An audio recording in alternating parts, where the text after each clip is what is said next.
যখন থেকে নবী মুহাম্মদ সাল্লাল্লাহু আলাইহি ওয়াসাল্লাম নবী হয়েছেন এবং তার উপরে কোরআন নাজিল হয়েছে, এখান থেকে নিয়ে কিয়ামত পর্যন্ত অন্য কোনো আসমানি কিতাব কেউ মানলে কি চলবে না চলবে না?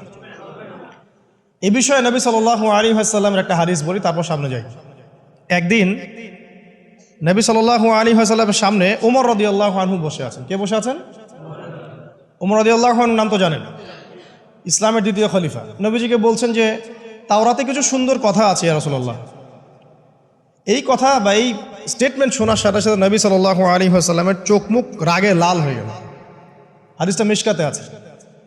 রাগে লাল হয়ে নবী সাল্লাল্লাহু আলাইহি ওয়াসাল্লাম বলছেন যে ইয়া ওমর, হে ওমর, তুমি আমার সামনে তাওরাত পড়ছো?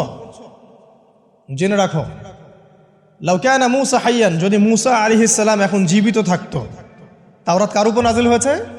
মূসা। তাওরাত পড়ছো আমার সামনে, তাওরাত যার উপর নাজিল হয়েছে সেই